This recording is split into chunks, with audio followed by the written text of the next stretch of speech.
Bonjour, j'espère que ça va bien. Aujourd'hui, là, le but de la petite capsule que je vous ai envoyée, en fait, c'est de passer en revue quelques points importants quand on veut devenir là, un instructeur de cardio-vélo. C'est vraiment fait selon moi, selon mon expérience personnelle. Donc, mais c'est juste en fait tous des conseils que j'aurais aimé savoir avant là, de commencer à donner des cours. Donc, je me présente, je m'appelle Anne-Laurie Genet.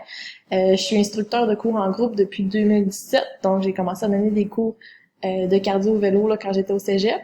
Puis ça fait 4 ans que j'en donne. Et depuis 2 ans, je donne d'autres types de cours aussi. Mais là, aujourd'hui, on se concentre juste sur le cardio-vélo. Donc, comment ça va se passer, en fait, là?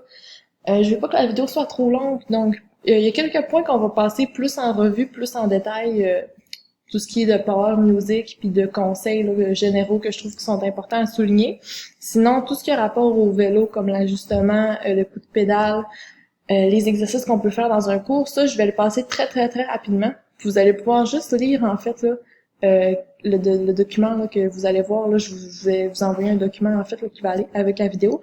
Vous allez pouvoir le lire par vous-même, puis on va en parler beaucoup plus là, quand on va être en présentiel avec les vélos, parce que ça se fait beaucoup mieux, là, finalement, là, avec les vélos que par vidéo. Même si je vous explique tout ça par vidéo, ça va pas être tant pertinent, donc on va le faire en vrai. Alors, je vais commencer tout de suite justement avec Power Music. Je m'étais fait un beau diaporama juste pour le début. Alors, la feuille que je vais vous envoyer, là, ça va ressembler à ça. C'est un petit document qui est il y a quand même 5-6 pages, mais j'ai essayé de synthétiser le plus possible et de mettre tout ce qui était important. Donc, je vais commencer par vous parler de Power Music. Donc, Power Music, c'est un logiciel, une compagnie en fait qu'on a accès avec le studio. C'est vraiment une très très belle ressource pour vous aider à faire vos cours. Par contre, il y a des avantages et des inconvénients. Vous pouvez l'utiliser comme vous pouvez ne pas du tout l'utiliser. Puis c'est ça qu'on va regarder un peu ensemble là, pour commencer. Donc, premièrement, je vais vous montrer en fait là dans votre document ici. À la deuxième page, là, vous avez comment utiliser le site. Donc, vous cliquez sur le lien qui est ici. Puis, ça va vous amener à cette page-là, en fait. On fait, sign in. Ensuite, j'ai mis l'adresse du studio que vous devez rentrer, là, Studio Fusion Coop à commercial@outlook.com. Le mot de passe, il est enregistré dans mon ordinateur depuis 4 ans, fait que je me souviens plus c'est quoi. Il a peut-être changé. Faudrait demander là, à Nicole. Je peux essayer de vous l'avoir ou vérifier avec quelqu'un pour avoir le mot de passe. Donc, une fois que vous avez ça, on se connecte. Ensuite, vous devez aller dans My Account, parce que ça, c'est tous des cours qui sont disponibles, mais qu'on n'a pas nécessairement acheté. Donc, c'est toute la coop, en fait, là, qui achète les cours de RIP, les cours de Révolution, les cours de Transform. Bon, c'est tous des cours qui sont pré-montés, qu'on peut acheter puis qu'on peut donner là, à nos participants. Donc, on va dans My Account. Ensuite, Digital Products. Puis là, quand vous, en fait, là-dedans, vous allez avoir tous les produits que Annie a achetés puis que la coop après ça continue d'acheter là quand Annie est partie. Donc, dans la section vidéo en bas ici, vous avez tous les cours qu'on a. Donc, par exemple, là, nous, qu'est-ce qui nous intéresse, c'est les cours de révolution, donc les cours de spinning. Il y en a plusieurs. Là. Il y en a une dizaine de pages. Là, on est rendu au 38. On les a pas tous, mais on en a une coupe quand même. Quand vous cliquez sur le plus, vous avez plusieurs options. J'ai tout écrit ici là, dans votre document, là, en fait, c'était quoi chaque option que ça voulait dire pour que vous vous en rappelez, mais tu sais, c'est très facile, là, c'est très facile à voir, en fait, là. Nous, qu'est-ce qui nous intéresse sûrement, c'est de télécharger, la chorégraphie ou télécharger la musique. Mais je vais vous montrer, là, admettons que vous cliqueriez sur faire jouer la vidéo. Ça nous amène sur le cours ici, donc si je fais sur play, le cours là va défiler en entier. On a les chansons ici qui vont être dans le cours. Donc la première, Get Ready, ils font l'échauffement. Après ça, ils font là des terrains mix. Après ça, la troisième chanson, ils font des montées.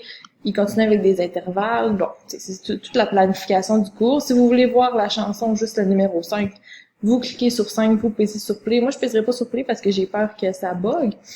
Vous pouvez voir, la chanson 5. Bref, vous vous explorez, c'est super intéressant. Donc, c'est comme ça que ça marche. Si vous voulez downloader les musiques du cours, ben vous faites juste en fait là download music, vous allez arriver aux musiques. Puis si vous faites download la chorégraphie, si vous downloadez la chorégraphie, ben vous allez avoir tout qu'est-ce que eux font sur la musique. Donc là, je sais pas si j'ai été très claire, alors je vais vous montrer là. J'ai téléchargé une feuille de cours pour vous montrer de quoi ça a l'air. Donc les cours Révolution, vous pouvez faire plusieurs choses avec ça. Vous pouvez télécharger la chorégraphie pour faire exactement eux qu'est-ce qu'ils font dans leur cours. Donc là, au début, ils vous donnent des petites explications sur comment lire leur feuille. C'est en anglais, par contre. Là, c'est le point un peu plus négatif, c'est que c'est juste en anglais. Si vous avez de la misère à comprendre certaines choses, je vous aiderai à le comprendre, il n'y a pas de problème. Donc, ils vous disent comment lire leur feuille. Fait que là, vous arrivez ici, admettons, la première chanson, Get Ready, le warm-up, elle dure 4 minutes 30. Puis là, ici, vous avez les temps. Vous avez la parole de chanson. Qu'est-ce qu'on fait? Là, on est en racing, on est en montée ici, par exemple. Ils vous mettent la vitesse, ils vous mettent la résistance, puis ils vous mettent comment que... Là, ça a l'air peut-être pas clair quand je l'explique comme ça, mais c'est parce que c'est vraiment pas clair pour moi non plus. Moi, personnellement, je me sers pas de ces feuilles-là parce que j'ai un peu de la misère à les comprendre parce qu'elles sont pas simples à lire. Fait que je vais vous dire tantôt qu'est-ce que moi je fais avec les chansons de Révolution. Mais si vous êtes capable de lire là l'intro puis tout ça, puis comment interpréter leur cours, puis vous avez de la facilité à interpréter leurs feuilles, ben allez-y. Téléchargez leur cours si vous voulez, puis vous allez avoir là, des heures de matériel déjà préparé en fait. Donc c'est tout le cours est là. C'est quand même une douzaine de pages pour les chansons. À la fin, il y a des trucs aussi là. Ils vous montrent les positions, ils vous montrent des cues, des choses à faire attention. Là. Donc c'est super complet. C'est juste, comme je l'ai dit, un peu difficile à lire. Alors, si justement, là, c'est le prochain point que j'allais arriver. Alors, si on compare les avantages d'utiliser Power Music versus les avantages de faire vos propres cours vous-même avec vos propres chansons, ben les avantages de Power Music, déjà, ben ça vous sauve beaucoup de temps parce que tous les cours sont déjà montés pour vous. Ensuite, c'est une structure de cours qui est vraiment intéressante dans le sens que eux, ils ont vraiment un bon build-up au début, ils vont faire des intervalles.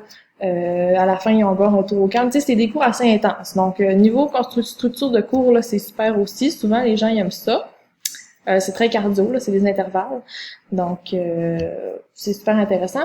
Puis, les chansons de Power Music durent toutes 5 à 6 minutes. Donc, des fois, là, c'est le fun d'avoir des chansons plus longues parce que tu as comme plus le temps de faire plus de choses dans une chanson. Puis aussi, là, tu sais, une chanson de 6 minutes, ben c'est quasiment la même job que d'en faire 2 de 3 minutes. Là. Je sais pas si vous voulez me suivre. Autrement dit, si vous avez juste des chansons de 6 minutes dans votre cours, ça va vous prendre moins de temps à monter que si vous avez plein de petites chansons courtes. T'sais, vous allez comme devoir mettre un peu plus de travail là, si vous avez des chansons qui sont moins longues pour avoir la même durée de cours là, au final. Par contre, les inconvénients de Power Music, ben c'est que là, on l'a vu, les feuilles sont un petit peu compliquées à lire, donc il faut quasiment retranscrire vous-même les exercices qu'ils font. Ça va peut-être être même plus simple pour suivre si vous en avez envie. Puis aussi, mais la musique, elle devient très redondante parce que la musique de Power Music, c'est toutes des remixes. Des fois, elles sont pas toutes agréables à écouter. Puis un cours que c'est juste des remixes du début à la fin, souvent les gens ils vont se tanner, puis c'est pas qu'est-ce qu'ils vont préférer là. C'est pas vraiment qu'est-ce que les gens y aiment de plus. T'sais, ils aiment ça venir au spinning beaucoup pour la musique, puis entendre des chansons qu'ils connaissent, ils trouvent ça le fun, puis juste de la musique électronique à un moment donné, ça peut comme tanner un peu. Il y en a qui donnent des cours de révolution. Là. Annie en donnait, puis c'est bien correct, le monde y allait, mais ça dépend de votre personnalité, ça dépend de ce que vous aimez. Ensuite, avantages et désavantages de faire vos cours maison de A à Z. Ben, vous pouvez choisir la musique que vous voulez. Donc, vous pouvez avoir plein de variétés. Vous pouvez mettre du rock, du pop. Vous pouvez mettre des remixes si vous voulez. Tu sais, vous décidez. Vous pouvez même prendre des demandes spéciales des gens. Souvent, les gens ils aiment beaucoup ça.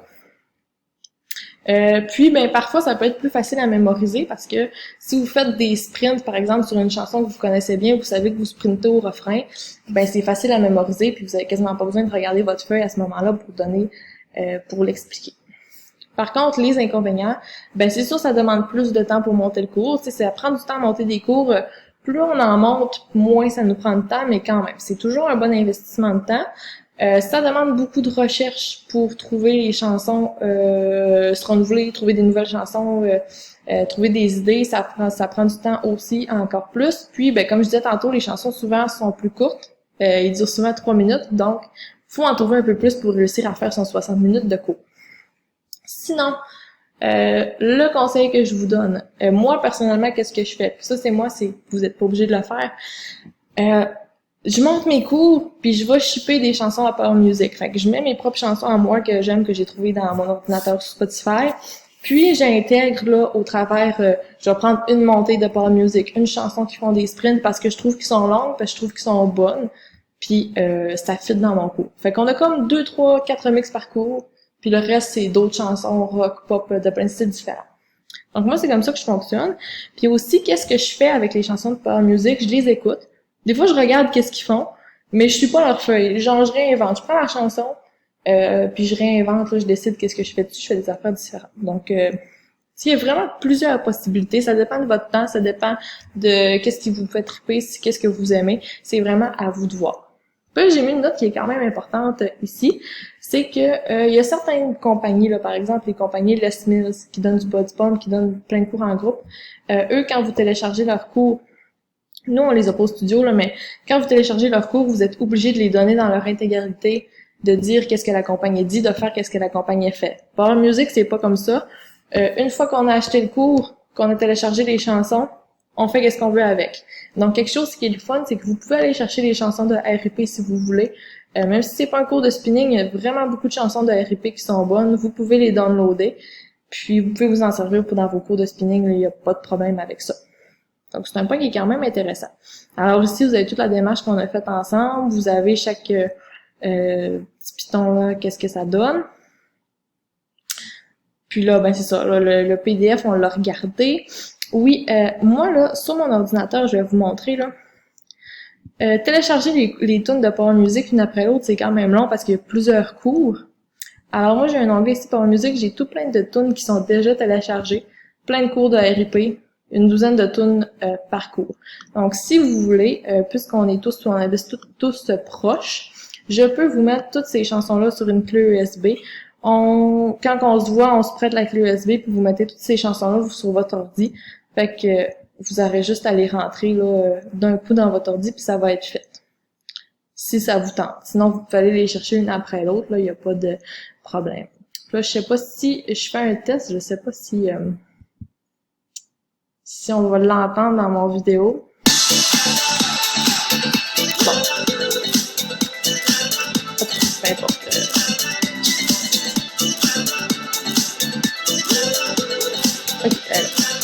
Et ça, on voit, là, les remixes sont quand même assez longs, toutes une 5 minutes à peu près chacun. Puis, tu sais, moi, dans mes cours en groupe, j'en utilise vraiment beaucoup, là. Ça, c'est mon cours que je donne à Chicoutimi présentement. C'est même pas du spinning, mais j'utilise juste les chansons de Power Music pour le faire, puis j'ai complètement changé ce qu'on faisait dessus, là. Fait que c'est pour vous donner une idée, vous pouvez faire ce que vous voulez avec. Maintenant, Power Music, c'est fait. On va poursuivre avec mes conseils de pro. Rien de moins. En fait, là, je vous explique, ça, c'est tous des conseils que j'aurais aimé savoir avant de commencer à être instructeur, puis qui peuvent vraiment vous aider. C'est tout selon ma propre expérience à moi. Ça peut être différent là, des fois pour d'autres personnes, mais moi, de mon expérience, c'est ça que j'aimerais vous dire. Alors, premier conseil super important, soyez préparés, puis ça, c'est comme dans n'importe quoi, là, je pense que vous êtes déjà au courant, mais arrivez préparé à votre cours, super important. Vous allez être en confiance, vous allez avoir l'air professionnel, vous allez savoir où vous en allez. S'il y a un imprévu, s'il y a une musique qui marche pas, ben tu sais, au moins vous allez avoir, soit vous allez avoir un plan B, soit vous allez être capable de vous démêler. Puis la pire chose que vous pouvez faire, c'est arriver puis improviser. Tu sais, à moins que votre ordinateur marche pas, admettons, ou que tu sais, il vous manque vos chansons, ça arrive, là, ça se peut. Mais tu sais, sinon, un prof qui arrive dans son cours puis qui sait pas qu'est-ce qu'il fait d'avance puis qui cherche les tunes une après l'autre, c'est pas, tu sais, c'est pas super. Donc, soyez préparés, puis plus vous allez préparer, mieux là, vous allez être à l'aise devant les gens avec qui vous allez parler. Ensuite, mon deuxième conseil, c'est tester votre matériel. Super important. Testez-le plusieurs fois. Testez-le avec des gens, testez-le avec vous-même. Pourquoi? C'est parce que quand on monte un cours de spinning, des fois, les choses dans notre tête sont vraiment pas pareilles dans la réalité. Des fois, c'est vraiment trop facile, finalement, qu'est-ce qu'on a écrit sur notre feuille, puis on s'en est pas rendu compte. Puis quand on le teste, on est comme, ben voyons, faire un sprint de 15 secondes avec 2 minutes de repos, ça n'a pas de bon sens. Tu sais, ça se pourrait. Ou au contraire, ça va être beaucoup trop difficile, fait que là, si tu montres quelque chose, tu le testes, t'es comme, voyons, c'est pas faisable. Pour la première semaine de cours, on fera pas ça, finalement, on va le faire genre à la 6e semaine, parce que au début, ça n'a pas de bon sens, c'est bien trop dur. Puis aussi, ben, tu sais, plus vous testez votre matériel, plus vous allez être capable de vous pratiquer à dire vos cues, à dire vos coachings pour la position, pour qu'est-ce qui s'en vient. Fait que vous allez devenir de plus en plus à l'aise à parler, surtout si vous avez jamais donné de cours avant. Ensuite, planifiez un cours structuré et sachez pourquoi vous l'avez structuré ainsi. Ça veut dire, si vous faites un sprint au début en commençant, j'ai pas de problème avec ça. Personnellement, j'ai un problème avec ça. Mais si vous me justifiez pourquoi vous commencez avec un sprint, pourquoi vous terminez avec des étirements, tu sais, en fait, ce que je veux dire, c'est faut que vous sachiez pourquoi vous avez mis vos trucs dans votre cours. Si là, vous faites des sprints, puis vous faites après ça une montée, puis quelqu'un vous demande pourquoi on fait une montée là, ben tu sais, faut que vous soyez capable de dire c'est parce que c'est la dernière chanson du cours, on donne tout ce qu'on a. Si on faisait la montée juste avant les sprints, ben vous auriez plus de jambes pour faire vos sprints, puis vous iriez moins vite. OK? Par exemple. Si vous commencez avec un échauffement graduel qui est un peu plus court ou un peu plus long, il faut que vous soyez capable d'expliquer pourquoi. Genre, on prend plus de temps pour s'échauffer parce que la première chanson qu'on va travailler est super intense, fait qu'il faut vraiment qu'on soit bien échauffé avant. On s'étire à la fin pour réduire le risque de blessure après. Tu sais, c'est plein de choses que vous allez, tu sais, que vous connaissez probablement déjà ou qu'on peut s'en parler quand on va se rencontrer en vrai, mais il faut que vous sachiez pourquoi vous faites qu'est-ce que vous faites. Donc, si vous faites des intervalles, si vous faites de l'endurance, intervalle, là, on va aller vous chercher à améliorer notre VO2 max. Endurance, ben, on va aller chercher justement à travailler notre endurance cardio-respiratoire. Donc, c'est tous des petits détails qui peuvent faire que quand vous les dites dans votre cours, quand vous expliquez aux gens pourquoi ils sont en train de faire qu'est-ce qu'ils font, c'est plus motivant, ça les met en confiance. Plus vous avez l'air professionnel, vous avez l'air de savoir ce que vous faites. Donc ça, je détaillerai pas plus là-dessus, mais c'est toutes des choses qu'on peut parler là, quand on va se rencontrer en vrai. Ensuite, donner des consignes claires et concises. Au début, ça se peut que vous ayez de la difficulté, que vous vouliez dire plein de choses. Restez-en à l'essentiel. Parce que les gens, ils sont sur le vélo, ils font votre cours. Mettons, ils viennent de faire un sprint. Ils pensent à récupérer, ils ont chaud, ils pensent à prendre une gorgée d'eau, ils regardent leur voisin à côté, ils se disent une joke entre eux autres, ils sont en train de penser à leur souper qu'ils vont faire en arrivant, ils sont en train de penser à leur réunion qui est pas bien été avant d'arriver au cours. Ça se peut. Fait que vous, si après le sprint, vous dites 4-5 informations de suite, la personne sur le vélo, ça se peut qu'on en ait compris juste une ou deux. Donc, c'est pour ça que c'est important de rester clair et concis le plus possible. On veut dire tout ce qui est important. On veut pas en dire trop. On veut pas en dire pas assez. On va répéter souvent pour être sûr que tout le monde ait compris. Mais faut s'assurer que ça soit clair. Donc, je vous donne un exemple.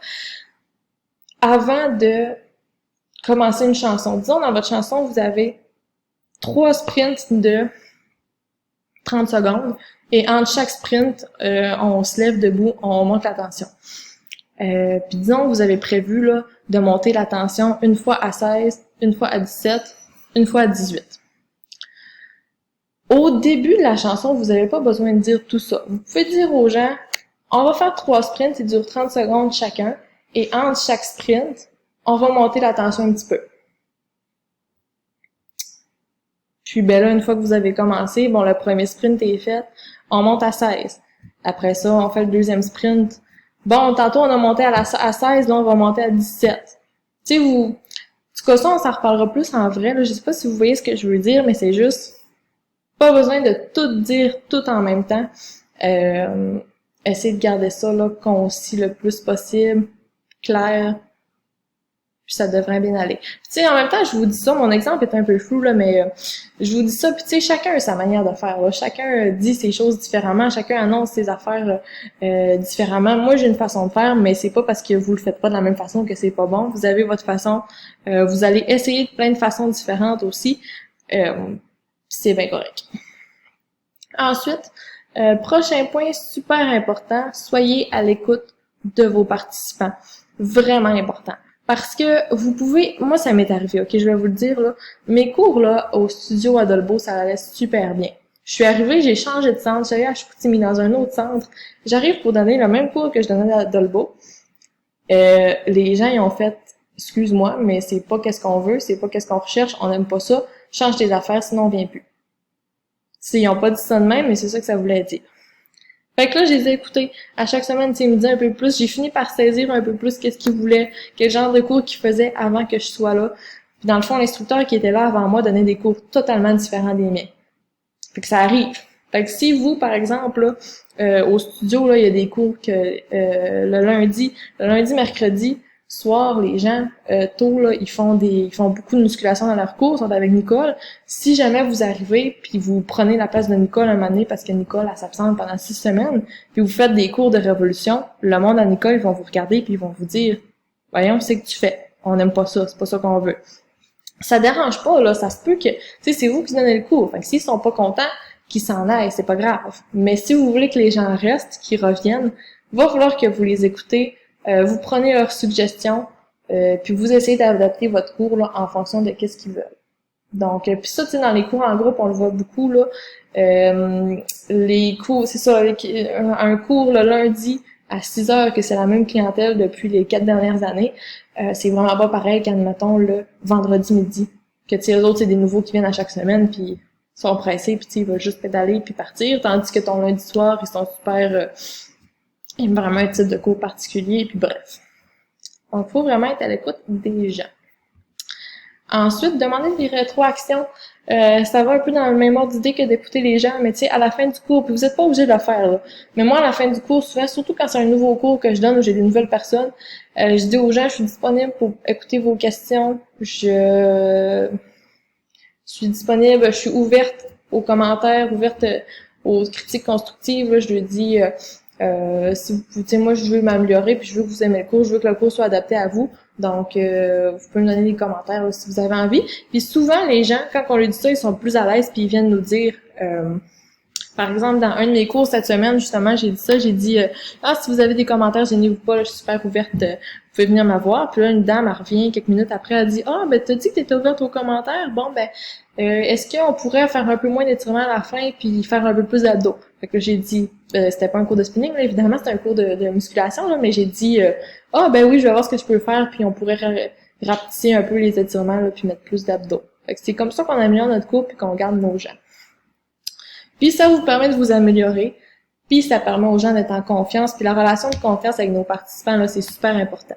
Donc, communiquer avec eux, ça, prendre le pouls de si les gens ils aiment le cours que vous donnez, ça demande un peu d'humilité, mais c'est super important. Je regarde, ok, ça fait 23 minutes, on va s'arranger pour que ça rentre en d'une demi-heure, fait que je vais essayer d'accélérer un peu. Et remettez-vous en question. Vous n'êtes pas obligé de le faire. Vous pouvez faire vos cours puis donner le même type de cours de la même façon pendant les 5 prochaines années, c'est vraiment pas grave. Si les gens aiment ça, s'ils sont là, ils aiment ça, ils sont au rendez-vous, c'est bien parfait. Mais personnellement, moi je suis quelqu'un qui est très perfectionniste, fait qu'à chaque session, je me remets en question. À chaque session, je regarde mes chansons, je regarde mes cours, je me dis, est-ce que ça pourrait être mieux? Est-ce que c'est ça que les gens ils veulent vraiment? Est-ce que c'est optimal? Puis honnêtement, là, mes cours aujourd'hui, puis voilà 4 ans, sont extrêmement différents. Ils ont vraiment beaucoup changé. La base est la même, parce que c'est toujours moi qui l'ai fait. Mais j'ai testé plein d'affaires, puis j'ai changé plein d'affaires, puis je reviens à des affaires que je faisais avant, puis des affaires que je ferais plus jamais. Donc, remettez-vous en question. Ça, c'est comme être préparé, c'est comme dans tout, là. C'est la base de un peu n'importe quoi, là. Mais... super important. Puis gênez-vous pas pour poser justement des questions aux instructeurs, savoir qu'est-ce qu'ils font, savoir qu'est-ce que vous pourrez faire de mieux, là. On cherche toujours à s'améliorer. Ensuite, donnez-vous du temps pour apprendre et développer vos compétences. Ça, je trouve que c'est très beau parce que je vais vous raconter un peu mon histoire à moi quand j'ai commencé. J'étais super gênée. J'aurais jamais pensé donner un cours devant une dizaine de personnes. Surtout pas un cours où il faut que tu coaches puis t'encourages le monde à pédaler puis à finir leur sprint. Jamais j'aurais pensé que je ferais ça de ma vie. Il m'a pogné une bulle. J'ai décidé d'embarquer dans le projet, je sais pas pourquoi. Aujourd'hui, je suis très contente parce que là, j'étudie dans le domaine. Mais au début, là, la semaine avant mon premier cours, je capotais, puis je regrettais, puis j'étais comme, voyons, voir que je me suis embarquée là-dedans, ça avait pas rapport. Ben, tu sais, ça se peut qu'au début, vous soyez pas 100% à l'aise d'être devant un groupe, de parler, d'encourager. Puis tu sais, on a en tête des instructeurs de spinning qui sont full capotés, puis qui crient, puis qui ont les bras dans les airs. Puis vous êtes pas obligé de crier puis d'avoir les bras dans les airs. Même moi, après 4 ans, je crie pas, puis j'ai pas les bras dans les airs. Faut que vous restez vous-même. Si vous avez envie de le faire, c'est parfait. Si vous êtes à l'aise de le faire en partant, c'est parfait. Mais les chances que vous commenciez, puis que vous soyez un petit peu plus, c'est sans être gêné, que vous soyez à l'aise en avant, mais que vous en fassiez pas plus qu'il faut, ben, les chances sont quand même grandes, puis c'est bien correct, là. Ça vient vraiment avec le temps. Ça vient, plus vous allez connaître votre clientèle, plus vous allez vous pratiquer, plus vous allez devenir à l'aise de parler en avant. Vous allez vous dégêner, puis vous allez savoir qu'est-ce qui marche pas, qu'est-ce que vous aimez faire, pas faire. Fait que, tu sais, moi, aujourd'hui, je suis pas mal plus à l'aise, puis je parle, tu sais, je dirais pas, on dira pas que je dis des niaiseries, mais tu sais, je veux dire, je suis comme pas mal moins gênée, puis tu sais, avant, je disais, on fait un sprint, il dure tant de temps à tant de tension. Ben là, tu sais, ça bouge un petit peu plus. C'est un peu plus dynamique, je vous dirais, là, comme type de cours que je donne là, quand je parle. Mais tu sais, ça reste que je suis quand même pas rendue à sauter au plafond non plus, parce que moi, je suis tranquille. Puis ça serait bizarre de me voir sauter au plafond, justement, ça serait pas naturel. Donc, ça m'amène à mon prochain point, en fait, là, qui est développer votre propre style. Restez vous-même, restez naturel, sinon ça va paraître, ça va être bizarre. Si vous aimez les cours cardio, mais que vous détestez les cours là où on fait des push-ups puis des squats, puis vous décidez de mettre des push-ups puis des squats dans votre cours parce que les gens, ils veulent vraiment ça, oui, c'est important d'écouter les gens, mais il faut pas que vous faut pas que vous tombez dans faire quelque chose qui est pas vous-même puis que vous aimez pas puis que vous tripez pas. Donc, au début, vous allez vous chercher peut-être un peu votre style, vous allez, vous poser des questions, essayer plein d'affaires. Puis c'est ça qu'il faut, là. Faut tester plein de choses différentes, tester, essayer, faire des essais-erreurs. C'est comme ça que vous allez apprendre. C'est comme ça que vous allez développer votre style puis votre personnalité là en tant qu'instructeur.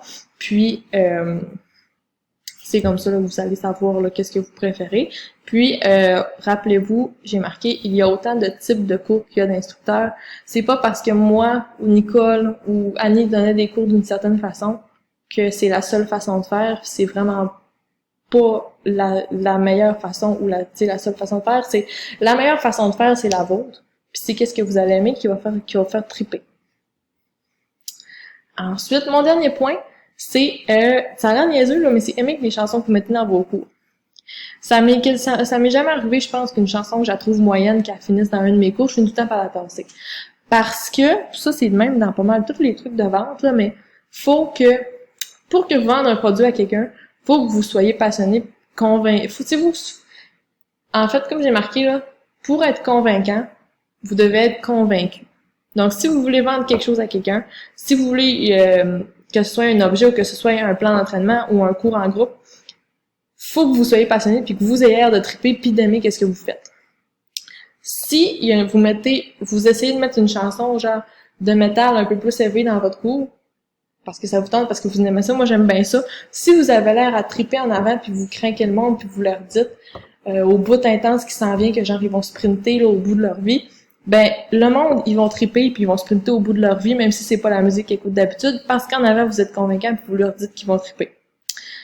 Si vous mettez une chanson de métal dans votre cours puis vous haïssez ça pour mourir, les chances que vous réussissiez à craquer les gens puis qui aiment aussi la chanson sont vraiment plus faibles. Donc je sais pas si vous voyez où je veux en venir, mais ce qui est à retenir de ce point-là, c'est mettez des chansons qui vous font triper, que vous avez envie que les gens trippent avec vous autres, puis ça va arriver, là, ça va se faire. Donc c'est ça. Fait que ça, c'est toutes des affaires que j'aurais aimé qu'on me dise au début. Fait que moi, personnellement, ça m'aide, je vous le dis. Vous en faites ce que vous voulez, puis c'est bien correct, là. Donc là, on a quasiment terminé, là. Ajustement du vélo, coup de pédale, je vais passer très rapidement parce qu'on va en parler en présentiel. Donc, dans le fond, là, vous pouvez le lire. J'ai mis vraiment beaucoup de texte, ok? Ça a l'air à faire peur, ça a l'air super compliqué à ajuster un vélo, mais ça n'est pas si compliqué que ça. C'est juste parce que je l'ai mis en phrase, j'ai mis tous les points importants, mais une fois que vous allez lire, vous allez voir, c'est vraiment pas dramatique, là. C'est vraiment juste pour s'assurer que la personne sa performance va être la plus optimale possible et qu'elle va pas se blesser. Donc, c'est les 2 points qui sont importants à retenir. Puis, vous lisez tout ça, puis vous allez voir, c'est vraiment pas sorcier. Donc, une façon d'ajuster super rapidement le vélo de quelqu'un. Disons, un nouveau qui arrive, genre, super dernière minute, puis tu l'ajustes comme ça. Puis là, s'il arrive, admettons, 10 minutes à l'avance, qu'est-ce que normalement qui est le fun, mais que les gens font rarement, ben là, tu prends le temps de tout y ajuster son vélo, là, comme ça, un point après l'autre. Lisez-le, vous allez voir si vous avez des questions, là, on va parler de ça en présentiel, mais c'est vraiment pas compliqué. Puis là, ici, j'ai mis une petite image là, qui va avec ce que je disais plus haut, là, vous l'écrirez. Après ça, le coup de pédale. Pourquoi je vous ai mis une petite section sur le coup de pédale? À lire aussi, on va pratiquer aussi en présentiel. C'est parce que pédaler, ça a l'air niaiseux, mais il y a une technique quand même pour le faire. C'est pas tout le monde qui est au courant. Puis, plus vous faites la technique comme il faut, mieux vous allez performer, puis plus vous allez être efficace. Donc, j'en dis pas plus là-dessus. Lisez-le, on va le voir en présentiel également. Et pour terminer, je vous ai mis les positions de base, selon moi, là, c'est ceux-là que j'ai réussi à sortir de ma tête, j'essaie de penser au plus de trucs possibles. Les positions de base au spinning, donc quand on est assis, quand on est en racing, quand on fait des slides, quand on est debout. Je vous laisse le lire, la description du mouvement, les points techniques, puis j'ai mis les principaux exercices. Donc, on a des exercices cardio ici, et des exercices d'endurance musculaire ici, comme par exemple Nicole la donne dans ses cours, squat, répulsion, oups, j'ai marqué push-up, mais mon attitude, il m'a corrigé ça drôlement. Squat, push-up, des pistons en fixe, en équilibre. Beaucoup de texte, encore une fois, mais vous allez voir, j'en ai mis plus que pas assez. C'est plus pour vous faire un aide-mémoire, puis lisez-le, puis dans le fond, c'est pour vous donner des idées. Tu sais, ce que j'ai pas mis là-dedans, si vous avez envie de le faire dans votre cours, là, allez-y, là. J'ai pas tout mis. J'ai mis, moi, qu'est-ce qui m'est venu en tête, puis j'ai essayé d'en mettre le plus possible. Mais tu sais, il y a autant d'idées d'exercices qu'il y a d'instructeurs. C'est juste une petite base, c'est pour donner des idées, des exemples. Qu'est-ce qui est le plus important dans ces pages-là, je vous dirais, c'est vraiment les points techniques. Donc, qu'est-ce qu'on va pratiquer aussi ensemble, que vous allez pratiquer en montant vos cours, puis tout ça? Coaching. Donc, il y a 2 types de coaching. Le premier, c'est pour dire qu'est-ce qui va se passer dans le cours. Donc, quand est-ce qu'on sprint, quelle tension qu'on met, comment qu'on est supposé se sentir pendant qu'on pédale. Puis mon autre type de coaching, c'est tous les points techniques. Donc, comment qu'on se place, qu'est-ce qu'on fait attention, qu'est-ce qu'on fait pour pas se blesser, qu'est-ce qu'on fait pour être plus performant. Donc, je les ai mis les plus importants ici. Puis ça, dans les cours, tu sais, si vous avez déjà été dans mes cours, ça, la position de base, là, vous m'entendez vraiment souvent dire, on débarre les coudes, on garde le dos droit, on engage les abdos. C'est des affaires que je répète vraiment souvent, mais pour être sûr que les gens soient bien placés. Puis, tu sais, chaque position, là, ces points techniques qui reviennent ou qui diffèrent. Donc, vous les lirez attentivement. Essayez de les retenir. Si vous les retenez pas toutes au début, c'est vraiment pas grave. Si vous n'êtes pas capable de toutes les dire au début, c'est vraiment pas dramatique non plus. C'est mieux d'être clair, concis, d'en dire un petit peu moins que de overflow, je sais pas, les personnes avec plein d'informations qui retiendront juste la moitié de toute façon. Puis, c'est ça. Donc, ici, je vous ai mis des exemples pour le coaching, là, pour aider à guider les participants avec les résistances. Je vous ai mis des exemples de phrases que moi, je dis pour diriger les participants. Parce que moi, personnellement, j'utilise plus les tensions. Puis c'est juste par choix personnel, là. Avant, j'utilisais, puis c'est bien correct, vous pouvez utiliser les tensions si vous voulez, comme vous pouvez ne pas les utiliser, il y a vraiment aucun problème, là. Chacun a sa façon de faire. Donc, pour aider à gager les participants, là, avec quelle résistance mettre, il y a plein de trucs que j'ai développés. Par exemple, disons qu'on est supposé pédaler à 80, puis moi, les gens, je veux qu'ils sentent une moyenne tension. Donc, je veux qu'ils sentent qu'ils poussent. Faut pas qu'ils pédalent, là, dans le beurre. Faut qu'ils sentent qu'ils poussent. Je vais dire, admettons, là, si vous allez à 90, montez votre tension de 1 ou 2. Je veux pas que, tu sais, en voulant dire, je veux pas que ça soit trop facile. Si vous êtes rendu à 90, vous avez pas assez de tension.